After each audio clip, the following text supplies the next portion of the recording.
வணக்கம். நடந்தது என்ற நிகழ்ச்சிக்கு உங்களை வரவேற்பதில் மகிழ்ச்சி அடைகிறோம். திடுக்கிடும் திருப்பங்கள், அதிர வைக்கும் சம்பவங்கள், இப்படி சில திரைப்படங்களுக்கு விளம்பரங்கள் கொடுப்பார்கள். அதை போல இந்த 2G அலைக்கற்றை விவகாரம் முடிந்த விவகாரமாக இல்லாமல் ஒவ்வொரு நாளும் புது புது திருப்பங்களை சந்தித்துக் கொண்டே இருக்கிறது. இந்த 2G விவகாரத்தில் மத்திய அரசுக்கு இழப்பு 1.76 லட்சம் கோடி என்று மதிப்பிட்டார்கள். ஆனால் இன்னொரு விஷயத்தை பலரும் பார்க்க மறுப்பது, இதில் ஊழலுக்காக புழங்கிய பணம், கைமாறிய பணங்கள் 60,000 கோடி என்கிற மதிப்பும் வந்திருக்கிறது. இப்பொழுது இந்த 2G அலைக்கற்றை ஒதுக்கியிடும்போது ட்ராய் அமைப்பின் முன்னாள் தலைவர் திரு பிரதீப் பைஜால் தான் பழிவாங்கப்பட்டு விட்டதாகவும், இப்படி முறைகேடாக கொடுக்கக்கூடாது என்று 2003 சில விதிமுறைகளை ட்ராய் கொண்டு வந்து அது அப்போது அமைச்சராக இருந்த தயாநிதி மாறனுக்கு சொல்லியும் கூட அதை பின்பற்ற தேவையில்லை என்று தயாநிதி மாறன் சொன்னார். அது பிரதமரிடம் போனபோது தயாநிதி மாறன் சொல்வதையே நீங்கள் செய்யுங்கள் என்று சொன்னதாக பிரதீப் பைஜால் முன்னாள் ட்ராய் தலைவர் பகிரங்கமாக பேட்டியளித்திருக்கிறார். இது தவிர அமலாக்கப் பிரிவு 742 கோடி ரூபாய் சொத்துக்களை, மாறன் பிரதர்ஸ் சொத்துக்களை முடக்கி இருக்கிறது. இதைத் தொடர்ந்து சிபிஐ மேலும் நடவடிக்கை எடுக்க இப்ப நீதிமன்றத்தில் மனு தாக்கல் செய்திருக்கிறது. ராஜா கனிமொழி 200 கோடி என்றால் மாறன் பிரதர்ஸின் இன்னும் பல கோடி என்று இன்னும் பரபரப்பான தகவல்கள் வந்து கொண்டிருக்கிறது. இது குறித்து பேசுவதற்காகத்தான் இன்றைக்கு அனைத்து இந்திய அண்ணா திராவிட முன்னேற்ற கழகத்தின் கௌரி சங்கர் அவர்கள், வணக்கம் சார். காங்கிரஸ் கட்சியின் பொன் கிருஷ்ணமூர்த்தி அவர்கள், வணக்கம் சார். இந்திய கம்யூனிஸ்ட் கட்சியின் லெனின் அவர்கள், வணக்கம். லெனின் சார், நான் உங்கள்கிட்டே வரேன். இந்த வழக்கில் 2007 இது துவங்கப்பட்டாலும் தொடர்ந்து இந்த வழக்கு ஏதோ முடிந்து விட்டதை போலவும் அதில் ஒன்றும் நடக்காது என்ற போதும் திடீரென்று 742 கோடி ரூபாய் சொத்துக்கள் முடக்கப்பட்டது. இப்போது சிபிஐ அதன் மேல் தொடர்கிறது. இப்போ ட்ராய் தலைவர் சொல்லுகிறார். இதன் பின்னணியை எல்லாம் எப்படி நீங்கள் பார்க்கிறீர்கள்? அதாவது கிராமத்தில் சொல்வார்கள், கைப்பிடி சோற்றில் பெரும் பூசணிக்காய் மறைப்பது போல. என்னதான் சுத்தி சுத்தி வந்தாலும் அந்த 1,76,000 கோடி ரூபாய் நம்ம இந்த தலைமுறையில் நாம் கேட்டு பார்க்காத ஒரு பெரும் தொகை, மக்களுக்கு சேர வேண்டிய பணம் பறிபோன அந்த கதையை பற்றி தான் இப்ப பேசிக்கிட்டு இருக்கிறோம். இப்ப அதுல மிக தெளிவாக அந்த பைஜால் மிக தெளிவாக எல்லாத்தையும் சொல்லியிருக்காரு. இது ஒரு திட்டமிட்ட ஊழலாக தெரிகிறது. ஏற்கனவே இருக்கிற விதிமுறைகள், அந்த விதிமுறைகளை மீறுவது எப்படி, அந்த விதிமுறைகளை சாதகமாக தனக்கு பயன்படுத்துவது எப்படி என்கிற அளவிலே சிந்தித்து மிக திட்டமிட்ட முறையில் அந்த பணம் எவ்வாறெல்லாம் பகுத்து கொடுக்கப்பட்டிருக்கிறது என்பதெல்லாம் பார்க்கிற போது மிக தெளிவாக தெரிகிறது. ஆக இந்த ஊழலை மூடி மறைப்பது என்பது, அல்லது மூடி மறைக்க வேண்டும் என்கிற முனைப்பு தொடர்ச்சியாக வருகிறது. அதையும் மீறிதான் 1-2 செய்திகள் வந்து கொண்டிருக்கிறது, சில கண்டுபிடிப்புகள் வந்து கொண்டிருக்கிறது. விழிப்புணர்வு மிக்க ஊடகம் இருக்கிற காரணத்தால் இன்றைக்கு பல செய்திகளை வெளியே கொண்டு வந்து கொண்டிருக்கிறார்கள். உண்மையில் இதை மறைக்கத்தான் பார்த்தார்கள். ஒரு ஆட்சி அதிகாரம் என்று வருகிற போது அந்த காலத்திலிருந்தே இந்த பெரும் ஊழலை எவ்வாறு மூடி மறைப்பது என்பதற்கான அதுதான் தொடர்ந்து பண்ணிட்டு இருந்தாங்க. என்ன சொன்னார்கள் அப்போதே? இது வந்து ஊழல் இல்லை, மக்கள் வரவேண்டிய பணம் வரல, அப்படி என்றெல்லாம் பேசினார்கள். அதாவது சீஃப் விஜிலன்ஸ் கமிஷனர் ஃபர்ஸ்ட் இதனுடைய இதை பார்த்தார். அதற்கு பிறகு சிஐஜி ஒரு அறிக்கை கொடுத்தது. இப்பொழுது எல்லாருமே பேசிக் கொண்டிருப்பது வந்து அரசுக்கு ஏற்பட்ட இழப்பு 1.76 லட்சம் கோடி என்கிற சொல்றாரு தவிர, உண்மையில் பின்னணியில் பார்த்தால் இந்த இழப்பின் பின்னணியில் புழங்கியுள்ள ஊழல் பணம் 60,000 கோடி என்று சொல்கிறார்கள். அதை நீங்கள் எப்படி பார்க்கிறீர்கள்? நிச்சயமாக அது வாய்ப்பு இருக்கிறது. ஏனென்றால் இன்னைக்கு ஒவ்வொரு ஆண்டும் நம்முடைய இந்திய நாட்டின் பணம் கருப்பு பணமாக வெளியேறுவதே 3 லட்சம் கோடிக்கு மேல் என்கிறார்கள். அந்த ஆண்டும் அது அதிகமான அளவிற்கு வெளியேறி இருக்கிறது. ஆக ஊழலில் திளைக்கிற இந்த மாதிரியான பணங்கள் தான் வெளிநாட்டு அந்நிய வங்கிகளுக்கு செல்கிறது. இன்னும் சொல்ல போனால் அந்த பணம், அந்த கருப்பு பணத்தை வெள்ளை பணமாக்குவதற்கு இப்ப மொரிஷியஸ் போன்ற அந்த தீவுகள், அங்க நமக்கும் மொரிஷியஸுக்குமான ஒப்பந்தங்கள்லாம் இருக்கிறது. ஏற்கனவே உங்களுக்கு தெரியும் பி நோட்ஸ், அதெல்லாம் இந்த வழியாக வருவதற்கான கொள்ளைப்புறமாக கொண்டு வந்து இங்கேயே மீண்டும் கொண்டு வருவதற்கான பல முயற்சிகளை செய்து கொண்டு. அதாவது இதில் 2-3 விஷயம்.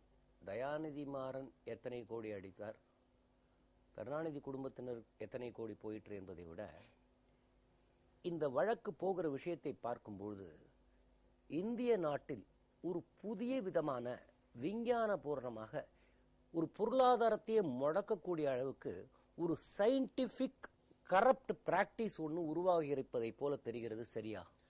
சயின்டிபிக் என்பதை விட scientific and technologically advanced corrupt என்று நீங்கள் சொல்ல வேண்டும். அதுதான் சரியான பதமாக இருக்க முடியும். ஏனென்றால் இது அத்தனையுமே அப்படித்தான் பார்க்கப்படுகிறது.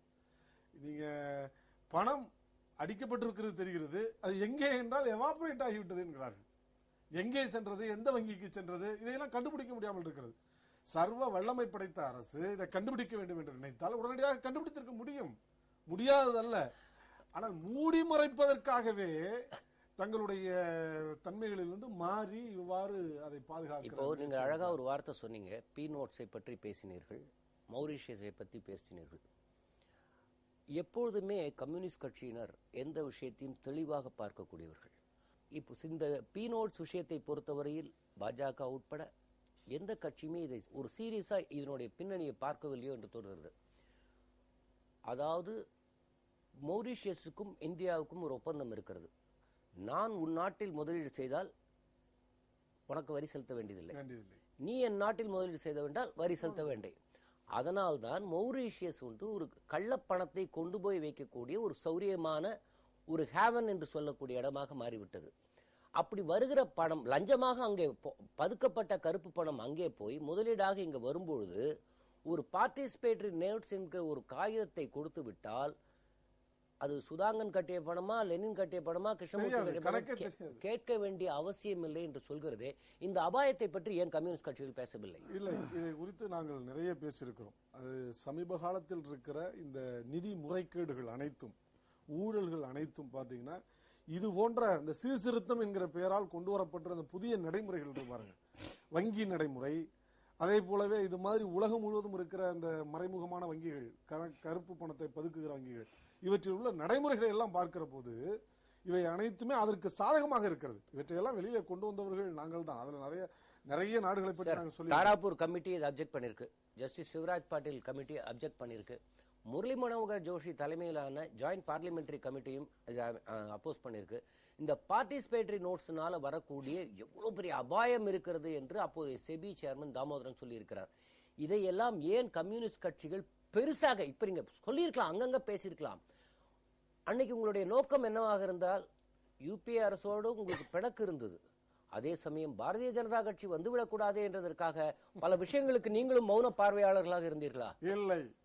அதாவது இந்த உலகமய சூழலில் இது போன்ற ஊழல்கள் வரும், நிச்சயமாக இதெல்லாம் மறைப்பதற்கான எல்லா வேலைகளையும் பண்ணுவார்கள். அது போலவே இந்த வங்கி நடைமுறைகளில் வந்திருக்கிற மாற்றங்கள் இவை அனைத்தும் கள்ளப்பணத்தை வெளியேற்றுவதற்கு, அதை வெள்ளை பணமாக்குவதற்கான முயற்சிக்காகவே வந்திருக்கிறது என்கிற குற்றச்சாட்டை ஆழமாக வைத்திருக்கிறார். இதுல ஒரே விஷயம் சொல்லுங்க சார், எந்த கவர்மெண்டா இருக்கட்டும், ஏற்கனவே நான் இங்க சொன்னதை போல அது மாநில அரசோ மத்திய அரசோ ஒரு ஃபைனான்ஸ் இல்லாமல் எந்த திட்டத்தை போடுங்க ஃபைனான்ஸ் மினிஸ்டருடைய ஒப்புதல் வேணும் அப்படிம்பாங்க, எந்த இலாக்காவா இருக்கட்டும்.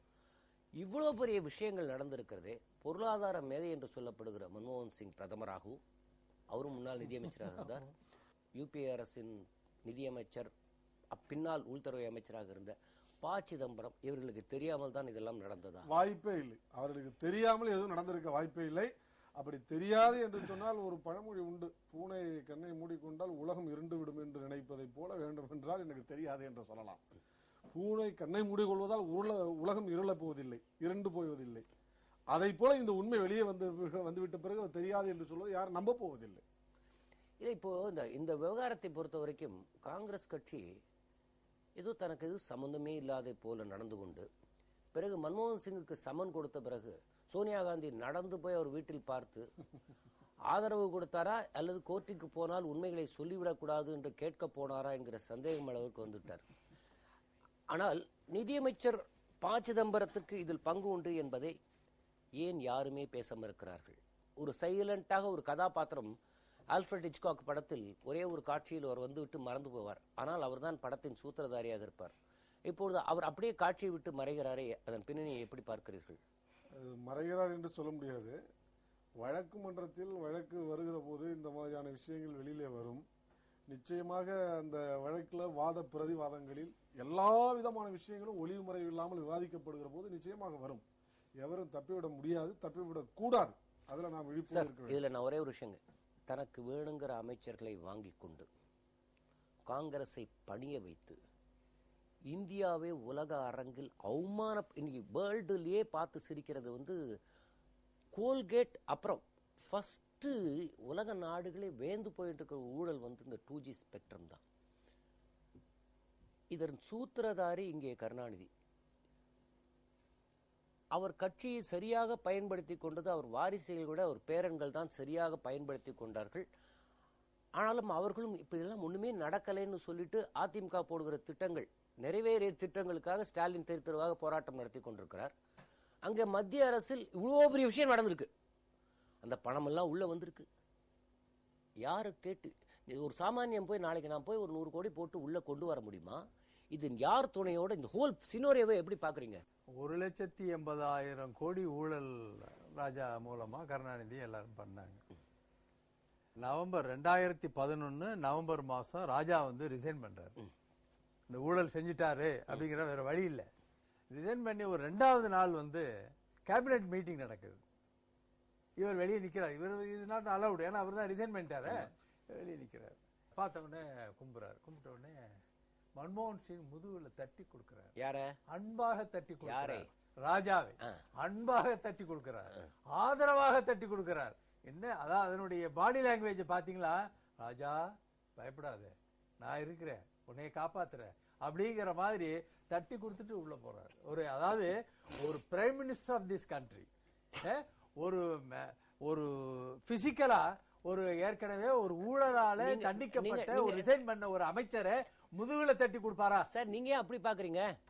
ஒரு பையன் பரீட்சையில ஃபெயில் ஆயிட்டான், கிளாஸுக்குள்ள வர முடியல, பார்க்க வாத்தியார் முதுகுல தட்டி கொடுத்து கவலைப்படாத அடுத்த பரீட்சையில பாத்துக்கலாம். அதேதான், நீ ஒண்ணும் கவலைப்படாத, நீ ரிசைன் பண்ணிட்டே தவிர நீதான் 1,80,000 கோடி வச்சிருக்கீல்ல, அதனால நீ அதை பாத்துக்கலாம், நீ ஒண்ணும் கவலைப்படாத அப்படிங்கிற மாதிரி. நீங்க அந்த படத்தையோ அந்த வீடியோவையோ நீங்க பார்த்தீங்கனாலே, அந்த பாடி லாங்குவேஜை பார்த்தீங்கனாலே ஒரு ஆதரிச்சு, அதாவது ஒரு பங்குதாரர் மாதிரி, ஒரு பார்ட்னர்ஷிப், நீனும் நானும் பாதி, நீ பாதி நான் பாதிங்கிற மாதிரி, நம்ம ஒண்ணும் கவலைப்படாத அப்படிங்கிற மாதிரி அந்த ஒரு நிகழ்ச்சியை நடத்திட்டு போனார்.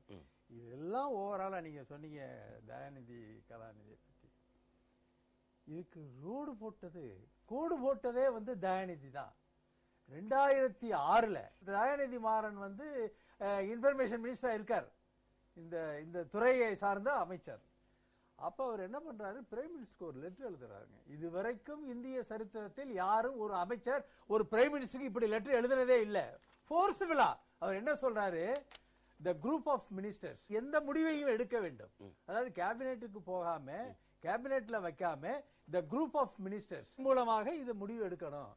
என்ன சொல்றாரு, the group of ministers முடிவு எடுக்க கூடாது, நான் தான் இந்த துறையினுடைய அமைச்சர். அவர் பிரைம் மினிஸ்டர் கன்னத்துல அறையிற மாதிரி அந்த வாசகங்கள். the group of ministers, அதுல ஹோம் மினிஸ்டர் இருக்கிறாரு, இன்ஃபர்மேஷன் மினிஸ்டர் இருக்காரு, பைனான்ஸ் மினிஸ்டர் இருக்காரு, டிஃபென்ஸ் மினிஸ்டர் இருக்காரு, பார்லிமெண்டரி அஃபேர் மினிஸ்டர் இருக்கிறாரு. இத்தனை மினிஸ்டர்களும் சேர்ந்து இவரோட சேர்ந்துதான் முடிவு எடுக்கணும்ங்கிறது பழைய ரூல். அதை மாத்தி நானே தான் முடிவு எடுக்க வேண்டும். அதற்கு என்ன வார்த்தை போடுகிறார்னா, இந்த குரூப் ஆஃப் மினிஸ்டர்ஸ் தலையிடுவது என்பது என் இலாகாவில் infringing upon the work normally to be carried out by the ministry itself. என்னோட அமைச்சரவை அவருக்கு போற மாதிரி சொல்றாரு. இது பண்ணோடனே வாஷிங்டன்ல பிரணாப் முகர்ஜி இருக்காரு. அப்ப அவர் தான் பைனான்ஸ் மினிஸ்டர். பிரணாப் முகர்ஜி வாஷிங்டன்ல இருக்காரு. பிரைம் மினிஸ்டர் நியூயார்க்ல இருக்காரு. ஆகா, இவங்க என்னமோ தப்பு பண்றாங்களே, பெரிய தப்பு.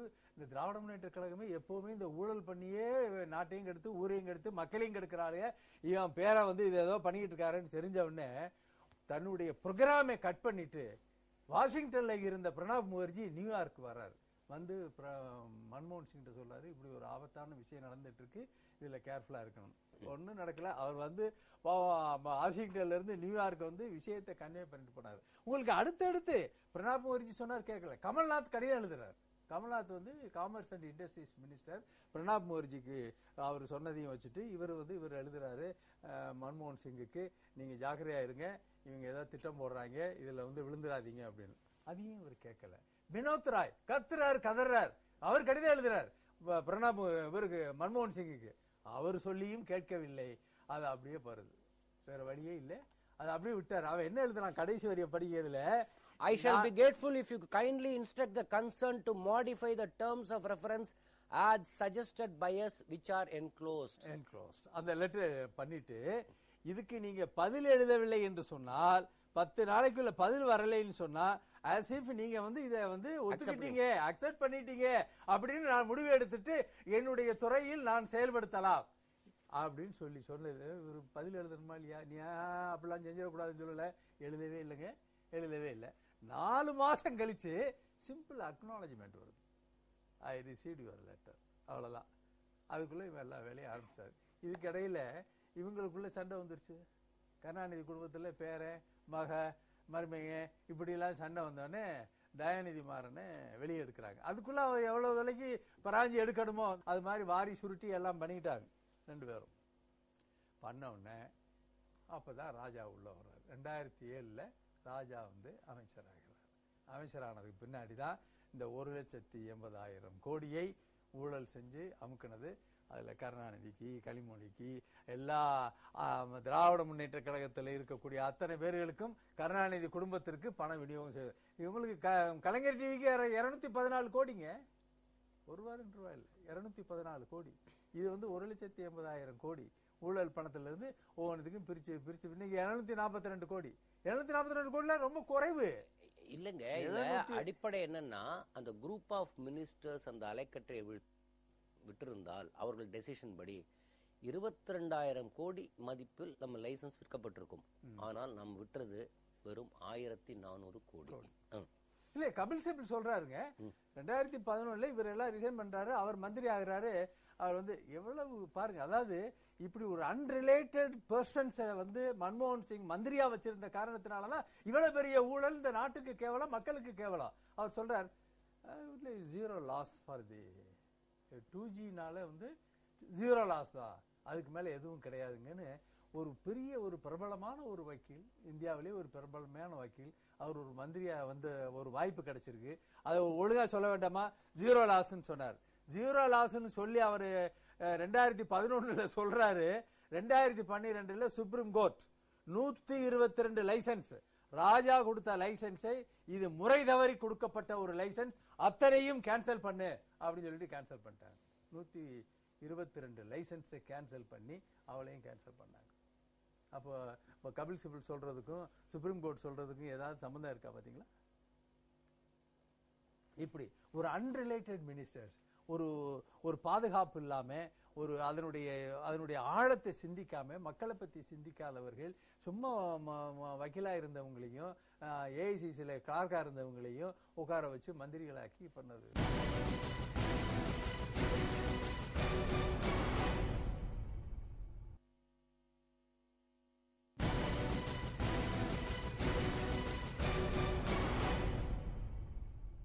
கபில் சிபல் எவ்வளவு பெரிய வழக்கறிஞர். நான் ஒத்துக்கிறேன், திறமையான வழக்கறிஞர் ஒத்துக்கிறேன்.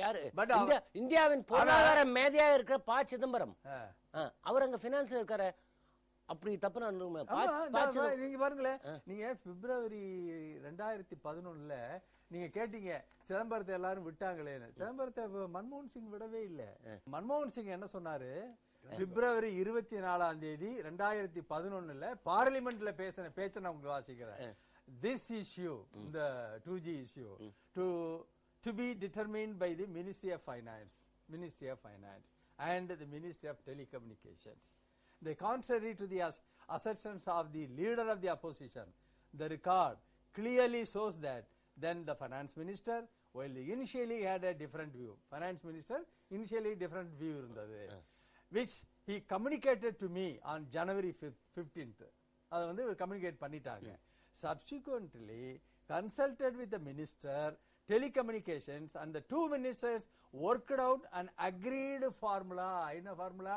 உனக்கு எவ்வளவு எனக்கு எவ்வளவு, உனக்கு இவ்வளவு எனக்கு இவ்வளவு, agreed formula on spectrum charges, which was reported to me in a meeting on July 4th, 2008. சொல்றாங்க. The two ministers had agreed on this because of legacy consideration and I accepted their recommendations.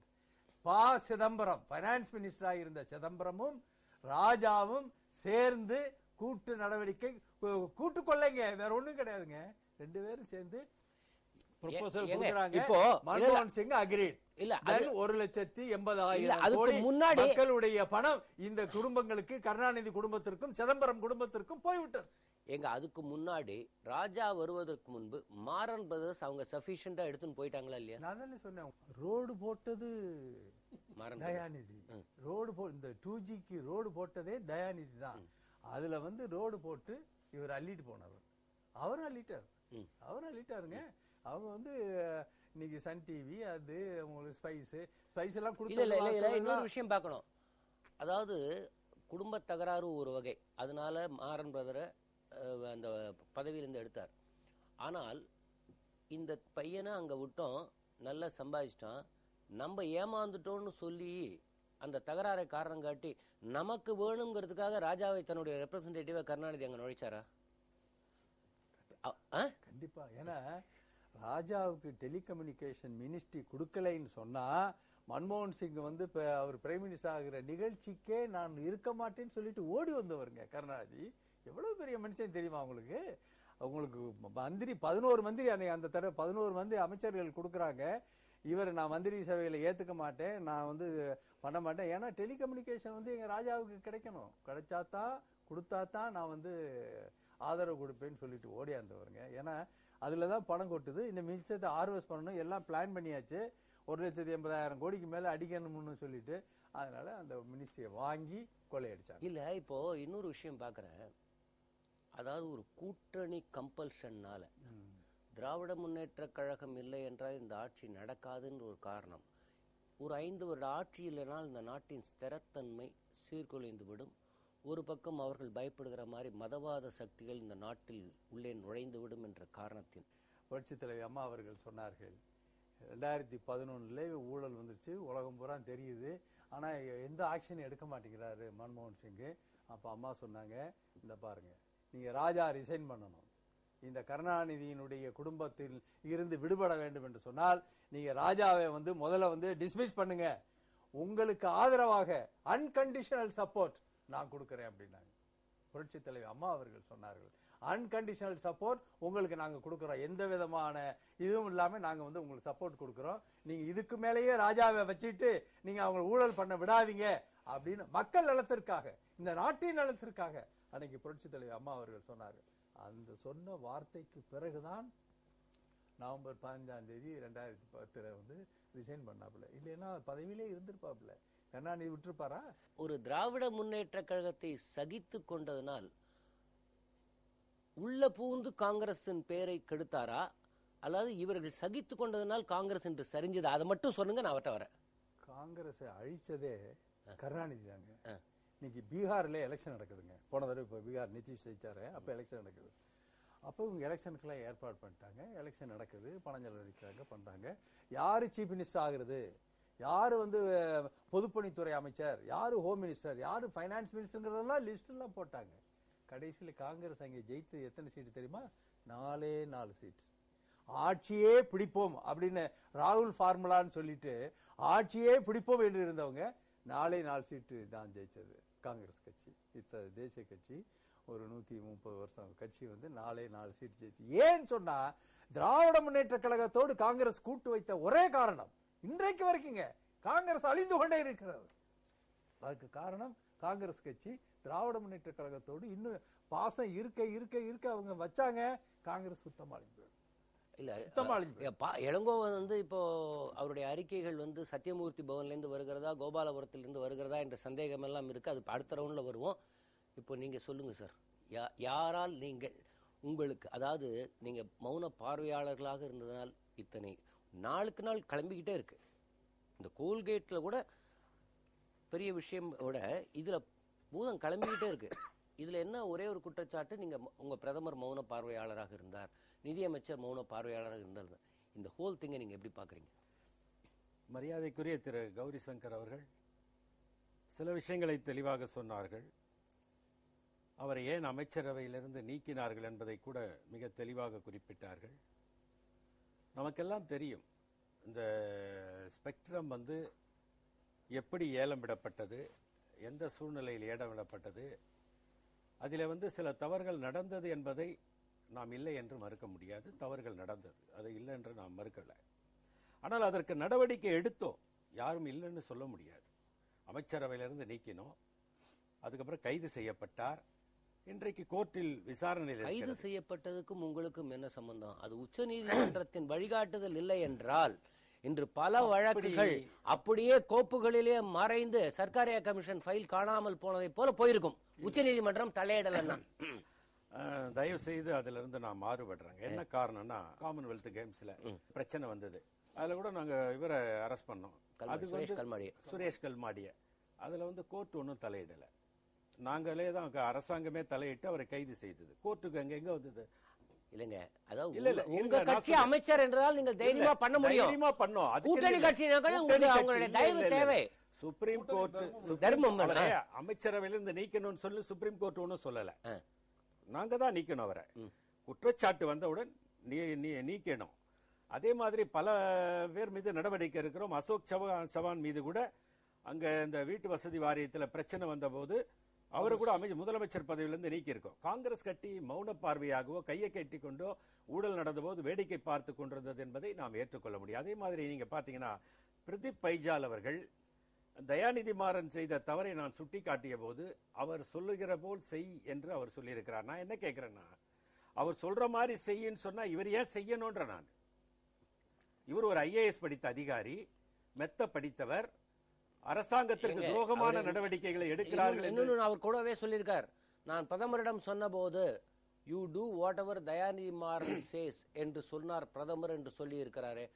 சொல்லட்டங்க, அவர் சொன்னாருன்னு இவர் சொன்னா, இவர் மெத்த படித்தவர், விவரமானவர், அரசாங்கத்திற்கும் மக்களுக்கும் விரோதமான ஒரு நடவடிக்கை எடுக்க சொல்லி தயாநிதி மாறன் சொல்லுகிறார். அதற்கு பிரதமராக இருக்கக்கூடியவர் அதை அவர் என்ன சொல்லுகிறாரோ அதை செய் என்று சொல்லுகிறார் என்கிற போது இவர் நாட்டின் மீது அக்கறை உள்ளவர், இன்றைக்கு சொல்லக்கூடியவர், ஏன் அன்றைக்கே பதவியை ராஜினாமா செய்து விட்டு வந்திருக்க வேண்டும்?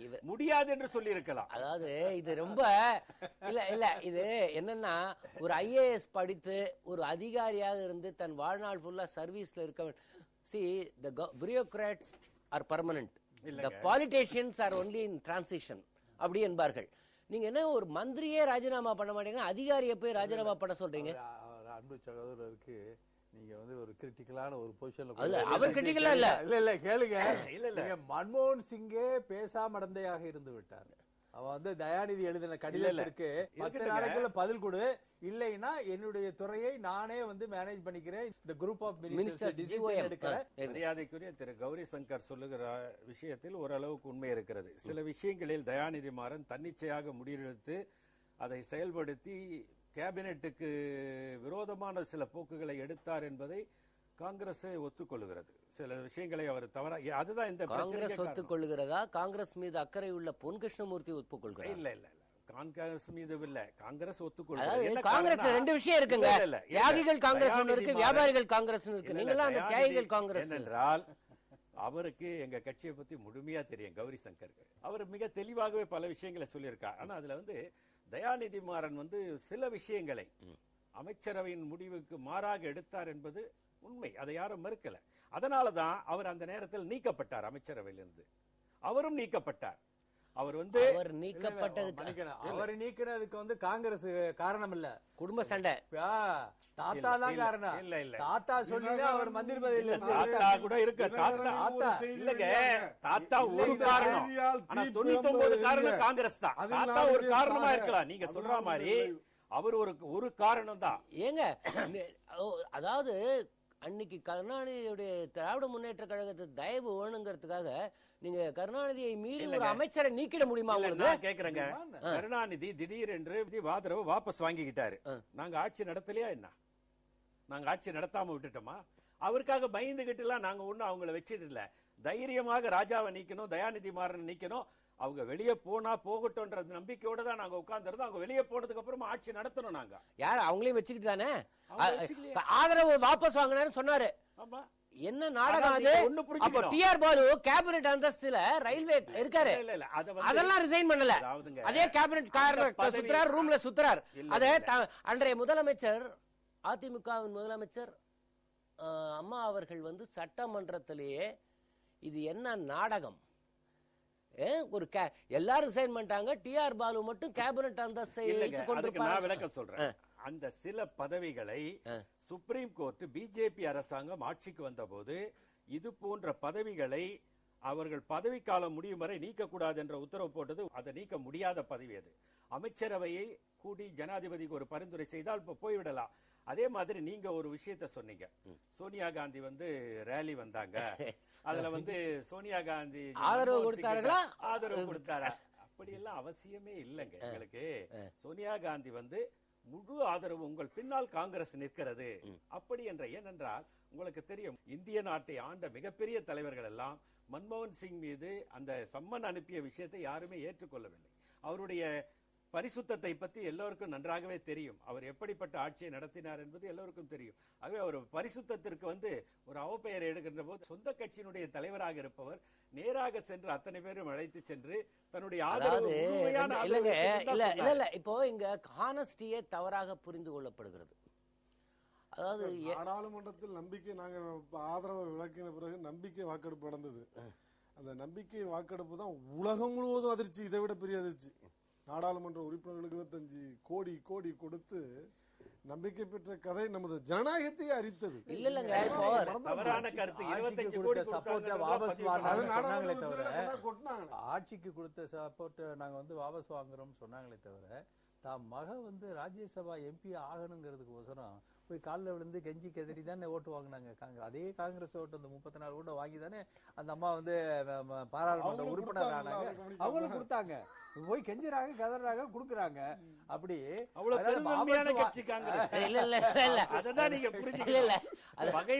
நன்மை பயக்கின்ற ஒரு கட்சியா கிடையாது. கூட்டுக்களவாடி சார், இங்க வாங்க. காங்கிரசும் திராவிட முன்னேற்ற கழகமும் கூட்டுக்களவாடி, வேற வழி இல்லாம சப்போர்ட் அதாவது ஒரு அமைச்சர், அமைச்சரவை தலைவர், பிரதமர், அந்த அமைச்சர் தவறு செய்தால் எல்லாரும் தான் சேர்ந்துதான் பொறுப்பு. இதுல அவர் யோக்கியம் இவர் யோக்கியம் என்று சொல்வது, பேதம் பார்ப்பது, பிரித்து பார்ப்பது நம்முடைய அறிவீனத்தினுடைய பயணம் பண்ணவங்க தான் நீங்க. நீங்க அந்த குற்றச்சாட்டை சொல்றதுக்கு நீங்க உங்களுக்கு உண்மையிலேயே நான் சொல்றேன், நீங்க அந்த குற்றச்சாட்டை சொல்வதற்கு தகுதியானவர் இல்லை. நான் ஒண்ணு கேட்கிறேன். அதாவது என்னெல்லாம் நடந்திருக்குன்னா, இப்ப அந்த மாதிரி ஒரு பப்ளிக் சர்வீஸ், இந்த 2G மாதிரி பொது சேவை வாங்கணும்னா ஒரு நிறுவனம் ஒரு லைசன்ஸ் பேர்ல தான் வாங்க முடியும். இன்னொன்று, ரிக்வயர்டு கேபிட்டல் அந்த நிறுவனத்துக்கு 1100 கோடி ரூபாய் இருக்கணும். அது முதல்ல அந்த நிறுவனம் ஸ்வான் கேபிட்டல்னு வருது. இந்த லைசன்ஸுக்குள்ள வர்றதுக்காகவே 15/2/2007 அவர்கள் ஸ்வான் டெலிகாம்னு பேரை மாத்திக்கிட்டு உள்ள விழாங்க. அவங்களிடம் அதற்கு தேவையான பணமும் இல்லை.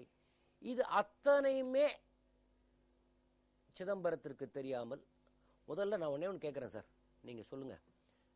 இந்த பல பேர் சொல்லிட்டாங்க, இது ஒரு புது விதமான காங்கிரஸ் ஆட்சியில் யூபிஏ அரசுல கருப்பு பணத்தை உள்ளே கொண்டு வருவதற்கான வாய்ப்பை ஏற்படுத்தி கொடுத்தது பினான்ஸ் மினிஸ்ட்ரி, பி நோட்ஸ் என்கிற முறையில். அது கொடுத்த தைரியத்தில் என்ன வேணாம் பணம் சம்பாதிச்சுக்கலாம், மொரீஷியஸ்ல இருந்து பணத்தை உள்ளே கொண்டு வர முடியும் என்கிற வாயிலை திறந்து வைத்தது காங்கிரஸ். அந்த தைரியம் வந்ததால் தயாநிதி மாறன் இத்தனையும் வந்து பணத்தை எடுத்துட்டு வெளில போயிட்டார். இதற்கெல்லாம் என்ன பண்ண போறீங்க? இதுக்கெல்லாம் என்ன பதில் சொல்றீங்க? இல்ல, அதுக்கு முன்னாடிங்க, நீங்க எந்த துறையாக இருந்தாலும் சரி, அது வந்து நிலக்கரி ஊழலா இருந்தாலும் சரி, ஹெலிகாப்டர் ஊழலா இருந்தாலும் சரி, ஏரோப்ளேனுக்கு இன்ஜின் வாங்கின ஊழலா இருந்தாலும் சரி, அத்தனை ஃபைலுமே ஃபைனான்ஸ் மினிஸ்டருக்கு போகாம சாங்ஷன் ஆகுமா? ஃபைனான்ஸ் மினிஸ்டருக்கு போய் தான் சாங்ஷன் ஆயிரும். ஏன் சிதம்பரம் மேல இன்னும் கேஸ் போடல? ஏன் சிதம்பரத்தை இன்னும் அரெஸ்ட் பண்ணல? ஏன் அவர் ஜெயில உள்ள வைக்கல? திகார் ஜெயில ஏன் சிதம்பரத்தை வைக்கல? வைக்கணுமா இல்லையா? சிதம்பரம் கையெழுத்து போடாம வந்து ஹெலிகாப்டர் ஊழல் நடக்காது, நிலக்கரி ஊழல் நடக்காது, ஏரோப்ளேனுக்கு இன்ஜின் வாங்கின ஊழல் நடக்காது, எதுவுமே நடக்காது. எல்லாமே சிதம்பரம் மூலமாக பிரைம் மினிஸ்டருக்கு போய் அப்ரூவ் ஆகிதான். இது சாதாரண ஒரு அறிவு உள்ளவங்களுக்கு தெரியுங்க. சாதாரண ஆமா சொல்றாங்க, ஏன் சிதம்பரத்தின் மீது குற்றச்சாட்டை சுமத்தவில்லை, எஃப்ஐஆர் போடலன்னு கேக்குறாங்க. இவங்க தான் முதல்லயே சொன்னாங்க, சுப்ரீம் கோர்ட்டினுடைய கண்காணிப்பில் நடந்து. ஏங்க சுப்ரீம் கோர்ட் சிதம்பரத்து மேல அவ்வளவு கருவி பரிசனை வச்சிருக்கு? நாங்க தவறு பண்ணலங்க, மடியில கனம் இல்ல, வழியில எங்களுக்கு பயம் இல்ல. ஆனா நீங்க சொன்னக்கூடிய அதே கருத்து உச்ச நீதிமன்றத்தினுடைய நேரடி கண்காணிப்பில் தான் ராஜா கைது செய்யப்பட்டார்னு சொன்னாரு. சரி, வாதத்துக்கு ஏற்றுக்கொள்வோம், எங்களுக்கு அதுல சம்பந்தம் இல்லைன்னு சொல்றீங்க, வாதத்துக்கு ஏற்றுக்கொள்கிறேன். அதே சுப்ரீம் கோர்ட் சிதம்பரத்தின் மீது குற்றமோ மன்மோகன் சிங் மீது குற்றமோ இருந்தால் ஏன் தண்டிக்காமல் விட்டது? ஏன் அவர்கள் மீது எஃப்ஐஆர் பதிவு செய்யவில்லை? அதற்கு நீங்கள் பதில் சொல்லுங்க. இனியான ஜனநாயக பேரவை உதயமாயிருக்கும், ஜனநாயக பேரவை உதயமாயிருக்கும். உதயமாயிருந்தா எங்க திகார் ஜெயில் நமக்கு காத்திருக்குங்கிறதுனாலதான் காங்கிரஸ்ல ஒட்டிக்கிட்டு இருக்கிறாரு. இல்லைன்னா இளங்கோவன் பண்ற டிசிக்கு அவர் அங்க இருக்க முடியாது. நீங்க சிடபிள்யூசி மெம்பரா இதுவரைக்கும் சிதம்பரம் ஒரு பைனான்ஸ் மினிஸ்டரா இருந்தவர், ஹோம் மினிஸ்டரா இருந்தவர், சிடபிள்யூசி மெம்பரா இதுவரைக்கும் சோனியா காந்தி போடவே இல்லை. அந்த அளவுக்கு அவருக்கு அங்க மரியாதை இருக்கு. காங்கிரஸ் விட்டு ஓட வேண்டியவர் தான். ஆனால் ஓடிவிட்டால் அவருக்கு வந்து திகார் ஜெயில் காத்திருக்கிறது.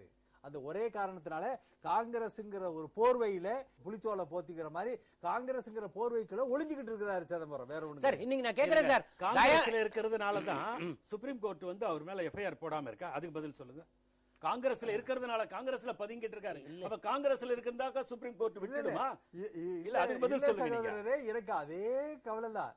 இத்தனை பேர் உள்ள போடும் பொழுது ஒரு இண்டஸ்ட்ரியலிஸ்ட் எல்லாம் உள்ள அவர் தவறு பண்ணல. அது எப்படி சொல்லுவீங்க நீங்க? நீங்க சுப்ரீம் கோர்ட் மேல நம்பிக்கை வச்சிருக்கீங்களா இல்லையா? பிரைம் மினிஸ்டர் சொல்றாருங்க. நான் என்ன கேக்குறேன், பிரைம் மினிஸ்டர் சொன்னதை நான் உங்களுக்கு வாசிச்சேன். நான் என்ன கேக்குறேன், இல்லங்க, நான் என்ன கேக்குறேன்னா, சுப்ரீம் கோர்ட் மேல நீங்க முழு நம்பிக்கை வச்சிருக்கீங்க. மத்தவங்க மேல வழக்கு பதிவு செய்ய சொன்ன சுப்ரீம் கோர்ட் ஏன் காங்கிரஸ்காரன் மேல பதிவு செய்ய சொல்லவில்லை? நான் இதை இப்படி பார்க்கிறேன். அதாவது முதல்ல இதுக்கு அர்த்தம் சொல்லுங்க. The two ministers had agreed on this because of legacy consideration and accepted their recommendation. இது எதுல இருந்து எடுத்தீங்க? இது பிரைம் மினிஸ்டர் பேசுனதுங்க. இந்த பாருங்க, பிரைம் மினிஸ்டர் 24 பிப்ரவரியில பார்லிமெண்ட்ல பேசின பேச்சு, ஸ்பீச் இது. சரி, அவர் பேசுறது. பைனான்ஸ் மினிஸ்டரும் டெலிகாம் மினிஸ்டரும் பண்ண ஒரு ஃபார்முலாவை நான் வந்து ஏற்றுக்கொண்டேன். என்ன ஃபார்முலா ஏத்துக்கிட்டாங்க? உனக்கு எவ்வளவு, எனக்கு எவ்வளவு, உனக்கு இவ்வளவு, எனக்கு இவ்வளவுன்னு அவங்க ரெண்டு பேருக்கும் போட்ட ஃபார்முலா. பேசியிருந்தால் நிதி அமைச்சராக இருந்த சிதம்பரம் இன்னைக்கு நீங்க சொன்னதெல்லாம் நடந்திருக்குமே.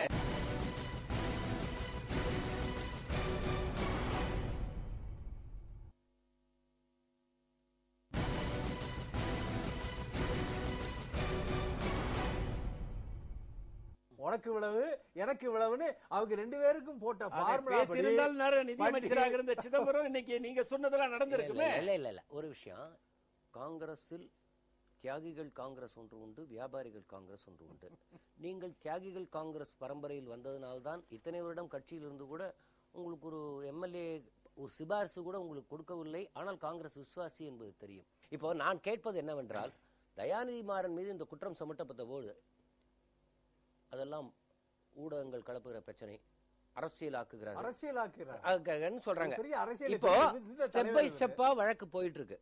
போக போக போக போக இப்ப என்ஃபோர்ஸ்மெண்ட் இத்தனை நாள் கழிச்சு ஒவ்வொரு ஃபைலா பார்த்து, அன்னைக்கு என்ஃபோர்ஸ்மெண்ட் டைரக்டரேட்டாலும் சிபிஐயாலும் சுதந்திரமாக செயல்பட முடியவில்லை. ஏனென்றால் அவர்கள் கைகள் கட்டப்பட்டிருந்தது. அவர்கள் கைகளை கட்டியது காங்கிரஸ். காரணம், திமுக தயாநிதி மாறன் சிக்கிவிடக்கூடாது என்றதுனால அன்னைக்கு கைகள் கட்டப்பட்டு வழக்கு தாமதம் ஆயிடுச்சு.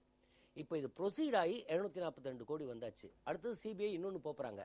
இது அப்படியே கிராஃப் போகும்போது அது சிதம்பரத்திடம் வந்து நிக்கலாம். இல்லைங்க, அவர் பிரதர் சொன்ன மாதிரி எனக்கு கவலை, இன்னும் தயாநிதி மாறனே அரெஸ்ட் பண்ணாம இருக்கிறாங்க. ஏன்னு எனக்கு புரியல. அதே மாதிரி தான் சிதம்பரத்தையும் அரெஸ்ட் பண்ணாம இருக்கிறாங்க. ஏன்னா இவங்க எல்லாரும் கூட்டு களவாணித்தனம் பண்ணிக்கிட்டு இருந்தவங்க. சிதம்பரம் சரி, தயாநிதியும் சரி, ராஜாவும் சரி, கனிமொழியும் சரி, இவங்க எல்லாருமே சேர்ந்து செஞ்ச ஊழல். அவங்க கனிமொழியையும் ராஜாவையும் உள்ள போட்டாங்க, இன்னும் தயாநிதி இன்னும் உள்ள போடல. ஏன் அவரை பிடிச்சு போடல? வழக்குக்கு என்ன போதிய சாட்சியங்கள் இருக்குல்லங்க. அப்ப வந்து அவர்கள் கைகள் கட்டப்பட்டிருந்தது. சுப்ரீம் கோர்ட் கவர்மெண்ட் என்ஃபோர்ஸ்மெண்ட் ஏஜென்சியோட கைகள் கட்டப்பட்டு இன்று இப்போ ஒரே ஒரு விஷயம் சொல்றாங்க. ரஞ்சித் சிங்கா வந்து மறைமுகமா வந்து சொல்றாங்களா, ரஞ்சித் சிங்கா இருக்கிற வரையில் ஒரு அதிகாரி சொல்றார், சிபிஐயில் எங்களால் தயாநிதி மாறன் விஷயத்தில் எங்களால் எந்த காயம் நகர்த்த முடியவில்லை. இன்னைக்கு ஃப்ரீ ஆயிருக்கு. சார், ஒரே ஒரு விஷயம், இந்த தயாநிதி மாறன் பிரதர்ஸனுடைய ஊழல் காங்கிரஸுக்கு ஒரு அவமானகரமான விஷயமா, அல்லது இது ஒரு அரசியல் காழ்ப்புணர்ச்சின்னு தயாநிதி மாறன் சொல்ற மாதிரி அப்படி எடுத்துட்டு போறீங்களா? ஊழல் என்று வந்துவிட்டாலே மக்கள் அங்கீகரிக்க தவறி விடுவார்கள் என்பதிலே எங்களுக்கு திடமான நம்பிக்கை உண்டு. அதனுடைய பலன் இன்றைக்கு இருந்திருக்கிறது, நாங்க மறுக்கல.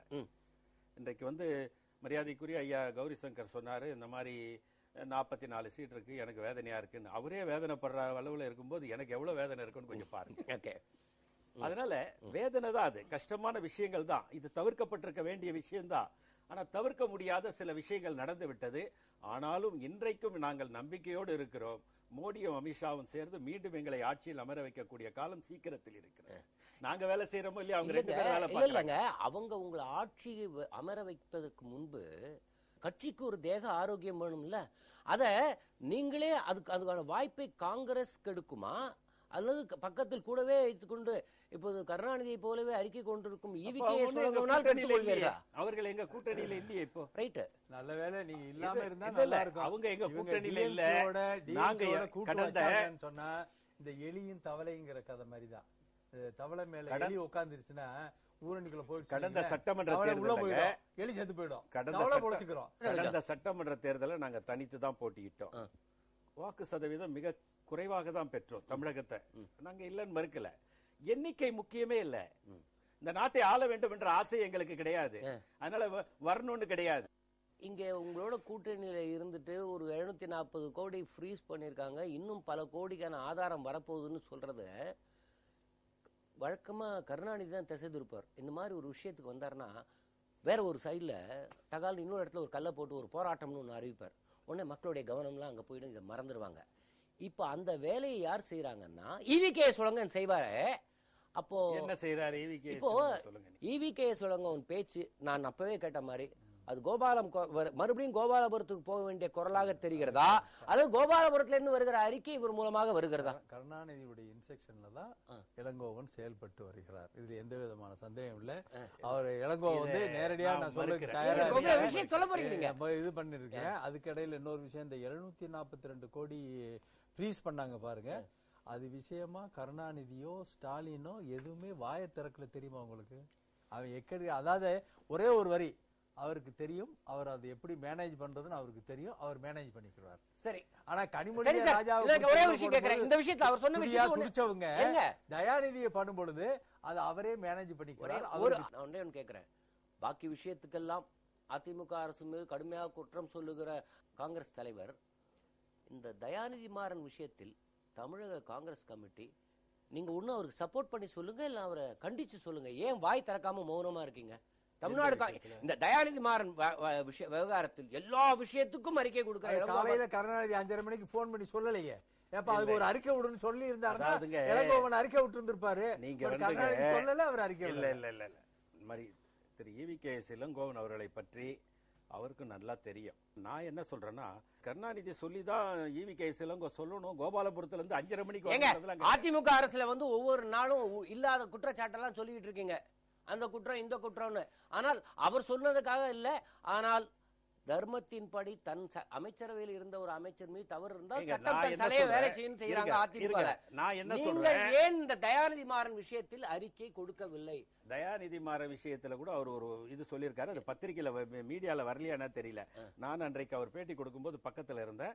இது தவறு, அது மேல உரிய நடவடிக்கை எடுக்கணும், அமலாக்கத்துறை அதை செஞ்சுட்டு இருக்குதுன்னு சொன்னாரு. அது பத்திரிகையில வந்ததா என்ன நான் பார்க்கலங்க. அவர் சொன்ன போது நான் இருந்தேன். ஒண்ணு இன்னொரு விஷயம் நான் சொல்றேன், 23 சீட்டுகள் தான் இந்த தடவை திமுக ஜெயிச்சிருக்கு. அவங்கள போய் நாங்க சொல்லிட்டு இருக்க வேண்டிய அவசியம் இல்லை. எங்க கட்சி ரொம்ப கீழே இருக்கு. ஆளும் கட்சியை நாங்க எதிர்த்தாக வேண்டிய கட்டாயம் இருக்கு. ஆளும் கட்சி மேல இருக்கிற சில குற்றச்சாட்டுகளை அவர் சொல்றாரு. இதுல என்ன தப்பு இருக்கு சொல்லுங்க பாப்போம். அதாவது நான் சொல்லுவது என்னன்னா, கருணாநிதி அவர்களுக்கு இப்ப இருக்கிற ஒரே ஒரு சமூக பொறுப்பு, தன்னை தவிர அவரை திட்டி எந்த பிரயோஜனமும் இல்லையே. அதாவது அப்படின்னா அதாவது திராவிட முன்னேற்ற கழகம் டோட்டலா பிஜேபியை விட மோசமா போயிடுச்சுன்னு நீங்க சொல்றீங்க. எங்க அவங்க 23 சீட்டு வச்சிருக்காங்க. எதிர்கட்சியா இருக்கக்கூடியவங்கள எங்க ஒரு சீட்டு வச்சிருந்தவங்க மறுபடியும் ஆட்சிக்கு வரலையா? அந்த 91ல ஒரு சீட்டு வச்சிருந்த கருணாநிதி இதானே இன்னைக்கு உங்களை இவ்வளவு பெரிய ஊழல்ல சிக்க ஒரு வச்சிருக்காரு. சீட்டு வச்சிருக்கும் போது திட்டல, ஆட்சிக்கு இருக்கும்போது திட்டினவர் தானே. இளங்கோ கூட இல்லைன்னு சொல்ல முடியுமா? எது எப்படிங்க காங்கிரஸ் கட்சிக்கு நல்ல காலம் வரணும்னா திராவிட முன்னேற்ற கழகத்தோடு உறவு வைத்துக் கொள்ள கூடாது. உறவு வச்சாங்கன்னா அழிஞ்சு போயிடும் சார். கட்சி இப்போ அழிஞ்சு ஒரு காங்கிரஸ் மேன் நீங்க சொல்லுங்க சார், இவ்வளவு பெரிய அவமானத்தை ஏற்படுத்திய இந்த தயாநிதி திமுகவினால் கூட்டணியில் சேர்த்து கொண்டதால் உங்கள் கட்சிக்கு மிகப்பெரிய அவப்பெயர் ஏற்பட்டிருக்கிறதா இல்லையா? ஒரு ட்ரூ ஹானஸ்ட் காங்கிரஸ் ட்ரூ ஹானஸ்டா தான் சொல்றேன். தயாநிதி மாறன் சில விஷயங்களை தன்னிச்சையாக எடுத்த முடிவின் காரணமாக அரசாங்கத்திற்கு கெட்ட பெயர் வந்தது உண்மை, ஒப்புக்கொள்கிறேன். இல்லை என்று நான் மறுக்கவில்லை. அதனால் காங்கிரஸ் பாதித்தது உண்மை. இல்லைன்னு எப்படி மறுக்க முடியும்? வீக் பத்திரிகையில் இதில் இன்னொரு குற்றவாளி தப்பி கொண்டிருக்கிறார், என்போர்ஸ்மெண்ட் டைரக்டர் சார்ஜ் ஷீட் கொடுத்தது திராவிட முன்னேற்ற கழகத்தின் அரசியல் வாரிசு ஸ்டாலின் தான் என்று ஒரு கட்டுரை வந்தது. அது கவனமா அடுத்த சார்ஜ் ஷீட் அவர் மேல தான் உங்களுக்கு கவனம் இருக்கா? அதாவதுங்க பத்திரிகையில வந்திருக்கு, அது உண்மையா இருக்க பட்சத்துல அவங்க நடவடிக்கை எடுத்தா நம்ம தடுக்க முடியும். உண்மையா இருந்தா நடவடிக்கை எடுக்கட்டும், யாரா இருந்தாலும் நடவடிக்கை எடுக்கட்டும். இதுல என்ன இருக்கு? இது ஒரு டெமோக்ரசி கண்ட்ரி. தவறு செய்தவர்கள் மீது நடவடிக்கை கண்டிப்பாக பாயும். பிரைம் மினிஸ்டருக்கு இன்னைக்கு சம்மன் அனுப்பியிருக்காங்க. அதை அவர் நீதிமன்றத்தில் போய் தடை ஆணை வாங்கி இருக்கிறாரு. இது நடந்துட்டு தானே இருக்கு. அதனால எனக்கு இதுக்கு ஒரு பதில் சொல்லுங்களேன்.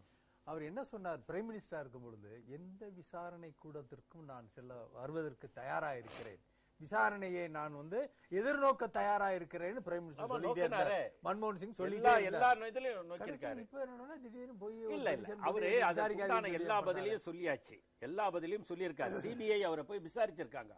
எல்லா விசாரணையும் இருக்கும் நேரத்தில் அவர் எந்த விதமான நான் தவறும் செய்யவில்லை என்றை ஆழமாக பதிவு செய்ததற்கு பின்னாலும் சம்மன் அனுப்புகிறார் என்றால் அதில் உள்நோக்கம் இருக்கிறது என்பதனால் தான் தடையாணை வாங்கியிருக்கிறார். ஆனா ஜாயிண்ட் பார்லிமெண்டரி கமிட்டியில எல்லாருமே அவங்க சொன்னாரு, அவங்க தான் கூப்பிடல. 8 பேர் காங்கிரஸ் உறுப்பினர்கள் தான், மீதி 4 பேர் தான் பிஜேபி உறுப்பினர்கள். அங்கே அவர் ஸ்டேட் அவங்க மெம்பர்ஸ் எல்லாரும் சொல்றது மன்மோகன் சிங் ஸ்டேட்டா 2Gல நேரடியாக இன்வால்வ் ஆயிருக்காரு அப்படிங்கறதா அவங்களுடைய. சார் இப்ப நான் ஒரே ஒரு விஷயம், இப்ப இவர் சொல்வதில் நீங்க எவ்வளவு தூரம் ஏற்றுக்கொள்கிறீர்கள்? அவர்கள் சொல்லுவத முதல்ல அவர்கள் எவ்வளவு தூரம் ஏற்றுக்கொள்கிறார்கள் என்பது முக்கியம். உண்மை என்னவென்றால் இந்த மாதிரியான விஷயங்கள்ல இது அரசியல் மாறுபாடுகளை எல்லாம் கடந்து ஜனநாயகத்தை ஆரோக்கியப்படுத்த, அரசியல் கட்சிகளினுடைய நம்பகத்தன்மை உறுதிப்படுத்த, ஜனநாயகத்தை ரொம்ப அடிப்படையானது. இந்த ஊழல் எதிர்ப்பு என்பது அரசியலை கடந்து வர வேண்டும் என்று விரும்பக்கூடியவர்கள் நாங்கள். யார் ஊழல் செய்திருந்தாலும் அவர்கள் தண்டிக்கப்பட வேண்டும், சட்டத்துக்கு முன் நிறுத்தப்படணும். எங்களுக்கு அதுல மாற்று கருத்தே இல்லை. மாற்று கருத்து இல்லை என்று அவர்கள் சொல்வது உண்மையானால் அதை நான் ஏற்றுக்கொள்கிறேன். கம்யூனிஸ்டுகளை விட அதுல உறுதியானவர்கள் நாங்கள். அதை நீங்க சொல்ல வேண்டிய அவசியமே இல்லை. கம்யூனிஸ்டுகள் கடந்த காலங்கள் காட்டியிருக்கிறோம், எதிர்காலத்திலும் காட்டுவோம், இப்போதும் காட்டிக் கொண்டிருக்கிறோம். நாங்க எப்பவும் காட்டிட்டு இருக்கோம். ஆனால் என்ன பிரச்சனை என்றால் இந்த உலகமய தனியார்மய தாராளமயமாக்கலோடு சேர்ந்து வந்திருக்கிற ஒரு பெரும் தீங்கு ஊழல். அதை நாம் ஒன்றும் சரியாக பார்க்கவில்லை என்றால் தவறை இழைத்து விடுவோம். இந்த பெரும் தீங்கு இந்த காலகட்டத்தில் பெரிய அளவுக்கு எடுத்து வந்திருக்கு. அதாவது நீங்க சொல்றது தாராளமயமாக்கல் வரும்போது அந்த வெள்ளம் உள்ளே போகும்போது அந்த வெள்ளத்தை எப்படி ஊருக்கு பாதிப்பு இல்லாமல் கடல்ல கொண்டு போய் சேர்ப்பதற்கு பதிலாக அந்த வெள்ளத்துக்கு ஒரு வடிகால் அமைத்து ஒரு அணை அமைத்து அதற்கு ஒரு பாலம் போட்டு கொடுத்ததுதான் இந்த பீனோட்ஸ் விவகாரம் நினைக்கிறேன். நீங்க என்ன பாக்குறீங்க? அதுல என்ன சந்தேகம்? இது போன்ற நடைமுறைகள் அத்தனையும் இது போன்ற ஊழலில் ஈடுபடக்கூடியவர்களை பாதுகாப்பதற்காகவே உருவாக்கப்பட்டது. அதான் நான் சொன்னேன், டெக்னாலஜிக்கலி இம்ப்ரூவ்டு. எல்லாமே பாத்தீங்கன்னாக்கா இப்ப இந்த நவீன கணக்கு முறைகள் எல்லாமே எடுத்து பாருங்க, எல்லாமே அப்படிதான் வருது. ஏன் நீங்க இவ்வளவுக்கு போறீங்க? நம்ம பங்குச்சந்தை இருக்கு, பங்குச்சந்தையில போட்டீங்கன்னா என்ன உங்களுக்கு கணக்கு இல்ல. அதாவது ஒரு கணக்கு என்ன சொல்றாங்க, முதலீடு சொல்லிடலாமே. இந்த ஊழல் வந்த பிறகு பங்குச்சந்தை தடார் மேல போனது ஏன்? இல்ல இப்ப அதுக்குதான் ஒரு கணக்கு. இப்ப தங்க விலை ஒரு விஷயம் நீங்க ஏன் சார் ஒண்ணு ஒத்துக்க மாட்டீங்க? இந்த பி நோட்ஸ்னால இந்தியாவுக்குள் வந்திருக்கிற பணம் இந்தியாவிற்கு 2,50,000 crores. இந்த பி நோட்ஸ்னால ஷேர் மார்க்கெட்டுக்குள்ள 53% ஃபாரின் கம்பெனிஸோடைய பணம் விளையாடுகிறது. இதை பத்தி என்ன சொல்றீங்க? இது தேசத்தின் கேட்டா தேசத்தினுடைய பொருளாதார வளர்ச்சியை ஒரு அந்நிய முதலீட்டை நீங்கள் கேவலப்படுத்துகிறாங்கன்னு சொல்லுவாங்களா மாட்டாங்களா? இதான் சொல்றேன், எக்கனாமிக் என்க்ரோச்மெண்ட் இது. இந்த பங்குச்சந்தை என்பது வந்து நாட்டினுடைய சாதாரண மக்களின் நலனிலையோ அதுலயோ அக்கறை உள்ள ஒரு விஷயம் இல்லை. இந்த பங்குச்சந்தையில முதலீடு போடுவதெல்லாம் இது போன்ற கருப்பு பணம், லஞ்ச பணம், ஊழல் பணம் அனைத்தும் சேர்த்தா போடப்படுது. இந்த பி நோட்டை இதுக்காக உருவாக்கப்பட்டதுதான். ஒரு மறைவிடத்தின் வழியாக வருகிறது. அது யாரிடம் இருந்து வருகிறது, எங்கே போகிறது என்பது கூட தெரியாது. இல்ல, இன்னொரு குற்றச்சாட்டு அப்ப எழுந்தது, இந்த பங்குச்சந்தையை கட்டுப்படுத்துவது ப. சிதம்பரமும் அவருடைய மகனும் தான் சொல்றாங்க. அதை பற்றி உங்களுக்கு ஏதாவது? இல்ல, அது ஒரு நிதியமைச்சர் என்கிற முறையில பங்குச்சந்தை குறித்து கூடுதல் விவரம் அவர் தெரியும், எனக்கு தெரியதை விட அதிகமாக தெரியும் என்பதில் நான் ஒத்துக்கிறேன். ஆனால் பங்குச்சந்தை வீழ்ச்சி அடைகிற போது ரொம்ப சோகத்திலையும், பங்குச்சந்தை மிகப்பெரிய சென்செக்ஸ் 20,000 தாண்டிய போது ஆனந்த கூத்தாடியதும் இதே சிதம்பரம் தான். அதுதான் ஏன் என்று தெரியவில்லை. இந்த பங்குச்சந்தைக்கும் சாதாரண மக்களுடைய வாழ்க்கை நிலைக்கு ஏதாவது சம்பந்தம் உண்டா என்றால் இல்லை. ஆனால் இதற்காக ஏன் வருத்தப்படுகிறார்கள், இதற்காக ஒரு ஆட்சியே இதற்காக வருத்தப்படுகிறது, இதற்காக ஆனந்தப்படுகிறது என்று சொன்னால் இது யாரை மகிழ்விக்கிறது, யாருடைய கையிருப்பு அங்கு இருக்கிறது என்பதையெல்லாம் நாம யூகத்தின் மூலம் உணர வேண்டும். அவர் ஆரம்பத்தில் இருந்து அவர் செய்யாத ஊழல் கிடையாதுங்க. ஃபேர் க்ரோத் உங்களுக்கு தெரியும், அதில் ஊழல் பண்ணார். 860 கோடி. பாப்பின் ட்ரீ, அதாவது அபின்ஸ் தயார் பண்ற பாப்பின் ட்ரீ மத்திய பிரதேசத்தில் பயிரிடுறாங்க பாருங்க, அதை ரிலாக்ஸ் பண்ணதுல 2000 கோடி கொடுத்ததாக, தேவகவுடா பீரியட்ல 2000 கோடி கொடுத்ததாக சொன்னாங்க. இப்படி ஆரம்பத்தில் இருந்து அவருடைய சரித்திரத்தை நீங்க புரட்டி பார்த்தீங்கன்னா, மிரட்டி உருட்டி இது வரைக்கும் ஜெயிலுக்கு போகாம இருக்கக்கூடிய ஒரே அரசியல்வாதி சிதம்பரம் தான். இந்த அளவுக்கு அவரு திறமையான ஆள், நான் ஒத்துக்கிறேன். அதாவது ஆனா ஊழல் எல்லாம் பண்ணிட்டு பிடிபடாம இன்னும் தப்பிச்சுக்கிட்டே இருக்காரு. ஒரே ஒரு விஷயம் இதுல பாருங்க, திராவிட முன்னேற்ற கழக தலைவருக்கு உள்ளுக்குள்ள ஒரு எரிச்சல் இருக்கும். நம்ம மகள் திகாருக்கு போயிட்டாங்க, பேரனுக்கு இப்போ கழுத்துக்கு டமாக்கல் ஸ்வாட் தொங்குது. கண்டிப்பா. ஆனால் சிதம்பரத்திடம் மட்டும் போகவில்லை என்ற ஒரு காழ்ப்புணர்ச்சி கருணாநிதிக்கு இருக்குமா இருக்காதா? கண்டிப்பா இருக்கும், கண்டிப்பா இருக்கும். அதனால அதிக மாட்டேங்கிறார். சரி, இப்போ இந்த 742 crores இந்த கடைசி கட்டத்துக்கு வந்ததுனால இந்த விஷயம் விஸ்வரூபம் எடுத்து அடுத்த சார்ஜ் ஷீட் ஸ்டாலின் என்ற வந்தவுடன் அப்படியே திசை திருப்பி நாளொரு போராட்டம் பொழுதொரு போராட்டம் என்று அறிவிக்கிறாரு திமுக. இதனால் திமுகவின் எதிர்காலம் எப்படி இருக்கும்னு நினைக்கிறீங்க? திமுக வந்து செத்த பாம்புங்க, அது செத்த பாம்பு. அது அவ்வளவுதான், முடிஞ்சு போச்சு. இனிமே அது நம்ம திரும்ப ஒரு ஆட்சிக்கு வரும், அதெல்லாம் இருக்கும். அவங்க கேடட்ஸ் இருப்பாங்க, பாவம் அப்படியே ஊழியர்கள் இருப்பாங்க, பண்ணுவாங்க, மாலை போடவும் துண்டு போடவும் வசூல் பண்ணவும் இது பண்ணவும் தருவ. இனிமே திராவிட முன்னேற்ற கழகம் மீண்டும் ஆட்சிக்கு வரும் அப்படிங்கிற ஒரு இதே இல்லாம போச்சு. உங்களுக்கு வராது, வாய்ப்பே கிடையாது. திராவிட முன்னேற்ற கழகத்திற்கு எவ்வளவு பெரிய பாதிப்பு இருக்கும் நீங்க நினைக்கிறீங்க?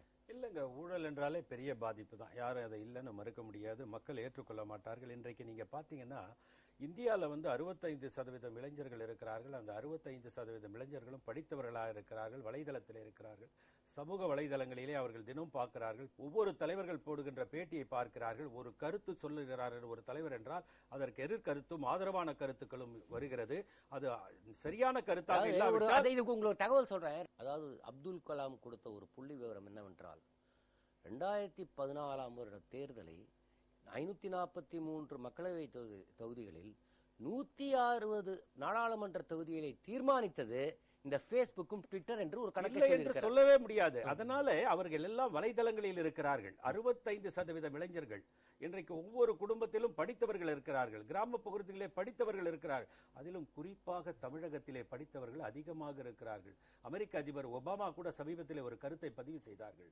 இங்கே எங்களுக்கு இருக்கக்கூடிய இடங்களிலே எங்களுடைய கணினியை இயக்குபவர்கள் தமிழகத்தை சேர்ந்தவர்களாக இருக்கிறார்கள் என்று பெருமையோடு குறிப்பிட்டார்கள். அதையெல்லாம் நம்ம பெருமையா பார்க்கணும். ஆகவே இவர்களை நாம் ஏமாற்ற முடியாது. இன்றைக்கு படித்து வந்திருக்கக்கூடிய அந்த இளைஞர்கள் ஊழலை அறவே வெறுக்கிறார்கள். ஆகவே இன்றைக்கு இருக்கக்கூடிய அந்த சூழ்நிலையில் திமுகவின் எதிர்காலம் எப்படி இருக்கும்? அதாவதுங்க, அது மக்கள் தான் தீர்மானிக்கணும். இன்னொரு விஷயத்தை நீங்க சொன்னீங்க, நான் இன்னொரு கருத்தை சொல்றேன். திமுக ஆட்சியில இருந்தாலும் காங்கிரஸ் கட்சி இன்றைக்கு நீங்க அதிமுக ஆட்சியை கடுமையா நீங்க காங்கிரஸ்கார எதிர்க்கிறீங்கன்னு கேட்டீங்க. திமுக இருந்தா இதை விட கடுமையா நாங்க எதிர்த்திருப்போம்ன்றது பதிவு செய்ய விரும்புகிறேன். சார், நீங்க என்ன சொல்லுங்க சார்? இப்போ இந்த இன்ஃப்ளூயன்ஸ் ஆஃப் சோசியல் மீடியா, நீங்களும் இணையதளத்தில் இருக்கீங்கன்றது எனக்கு தெரியும், முகநூல்லையும் இருக்கீங்க. திராவிட முன்னேற்ற கழக தலைவரின் ஒவ்வொரு செய்கையும் கிண்டலாக அதிகமாக பார்க்க, அதிமுகவை விட இந்த சோஷியல் நெட்வொர்க்கிங்ல திராவிட முன்னேற்ற கழகம் எவ்வளவு கேலி கூத்தா இருக்குன்றது பாக்குறீங்களே. இந்த ஊழல், இந்த நெட்வொர்க்ல இருக்கிற கேலி கூத்தில் திராவிட முன்னேற்ற கழகத்தின் எதிர்காலம் எப்படி இருக்கும்னு நினைக்கிறீங்க? அதாவது இந்த சமூக வலைத்தளங்களில் மரியாதைக்குரிய கலைஞர் அவர்கள் ஒரு இதை துவக்கியிருந்தார், அக்கௌண்ட்டை துவக்கி ஒரு வாரத்திலேயே மூடினார். காரணம் என்னவென்றால் அந்த அளவுக்கு இளைஞர்கள் அதுல கருத்து சொன்னாங்க. ஒன்று மட்டுமல்ல, ஊழல் என்பதனால் மட்டுமல்ல, ஈழப் பிரச்சனையில் நடந்து கொண்ட அவருடைய நடவடிக்கை குறித்தான கடும் கோபமும் இருக்கிறது. அதே போல இந்த ஊழல் இவையெல்லாம் தமிழ்நாட்டினுடைய தமிழக பண்பாட்டின் மீது வீசப்பட்ட சேராக புழுதியாக பார்க்கிறார்கள். எனவேதான் கடுமையான வார்த்தைகளில் அதை அவர்கள் தங்களுடைய கருத்துக்களாக வெளியிட்டிருக்கிறார்கள். இதில் சொல்ல வேண்டிய விஷயம் என்னவென்றால், நம்ம நண்பர் சொன்னது போல தமிழ்நாட்டினுடைய கல்வி முறை வளர்ந்திருக்கிறது. நல்ல படித்த இளைஞர்கள் நிறைய இருக்கிறார்கள், நிறைய சிந்திக்கக்கூடியவர்கள் இருக்கிறார்கள், கருத்துக்களை சொல்லக்கூடியவர்கள் இருக்கிறார்கள், அரசியலை தங்கள் நிலையிலிருந்து பார்க்கக்கூடிய பார்வை உள்ளவர்களாகவும் இருக்கிறார்கள். எனவே அந்த அடிப்படையில் பார்க்கிற போது நிச்சயமாக தமிழ்நாட்டில் அந்த ஜனநாயக கடமையை இளைஞர்கள் எதிர்காலத்தில் ஆற்றுவார்கள். அதாவது அரசியலிலும் அவருடைய பிரதிபலிப்பு நிச்சயமாக இருக்கும், அதை யாரும் மறுக்க முடியாது. மைனாரிட்டி கவர்மெண்டா தான் வச்சிருந்தார். 34 சட்டமன்ற உறுப்பினர்களை அவர் கூட்டணியில சேர்த்துட்டு அங்க பார்த்தா 17 அமைச்சர்கள், 11 அமைச்சர்கள். இங்க ஒரு ஆள் கூட இல்ல, மரியாதை கிடையாது. முதல்ல ஒரு பப்ளிக் மீட்டிங் அப்படின்னு சொன்னா எதிர்கட்சி தலைவரா இருக்கிறவருக்கு சேர் கிடையாது. அங்க வந்து அப்படியே பராஞ்சு எங்கே அங்கேயும் போய் அவங்களே ஆளுகளை பிடிச்சி கொண்டு வந்து ஒரு சேரை பிடிச்சி தான் உட்காந்துருந்தாங்க. சட்டமன்ற உறுப்பினர்களுக்கே அவ்வளவு கேவலப்படுத்தியே வச்சுக்கிட்டு இருந்தார். கடைசி 1-2 பேர் பொழைச்சாங்க, அதெல்லாம் நான் இல்லைன்னு சொல்லலை. மாத சம்பளமெல்லாம் வாங்கினவங்க அவங்களாம் இருக்காங்க. ஆனா கேவலப்படுத்தி தான் 34 சட்டமன்ற உறுப்பினர்களை வச்சு ஆட்சி பண்ணி 5 வருஷம் பண்ணிட்டு இருந்தார். இனிமேலும் மீண்டும் ஒரு முறை காங்கிரசும் திராவிட முன்னேற்ற கழகமும் கூட்டணின்னு வந்துச்சுன்னு சொன்னா 2 கட்சியும் அடியோட தமிழகத்தில போயிடும். மக்கள் வந்து அதை நிச்சயம் மதிக்க மாட்டாங்க, ஓட்டு போட மாட்டாங்க. அதாவது இந்த 2G விஷயங்கள் குறித்து நாங்கள் தொடர்ந்து இங்கே பேசி வருகிறோம். ஆனால் ஒவ்வொரு நாளும் விசாரணை புது திருப்பங்களை எடுக்கும் பொழுது இது வெறும் சில 60,000 கோடி 50,000 கோடி மட்டும் இல்லாமல் இது இந்தியாவினுடைய எக்கனாமிக் ஃபேப்ரிக், டோட்டல் ஃபேப்ரிக்னு சொல்லக்கூடியதே தகர்க்கக்கூடிய அளவிற்கு இங்கே பல அதிர்ச்சி தரும் தகவல்கள் வந்து கொண்டிருக்கிறது. இதன் அபாயத்தையும் சொல்ல வேண்டும் என்பதற்காக உங்கள் மூவரையும் அழைத்தோம். எங்கள் அழைப்பை ஏற்று இங்கே வந்ததற்காக ஜெயா டிவி சார்பில் உங்கள் மூவருக்கும் மனமார்ந்த நன்றிகள். வணக்கம். நேயர்களே, மீண்டும் நடந்தது என்ற நிகழ்ச்சியில் நாம் சந்திப்போம்.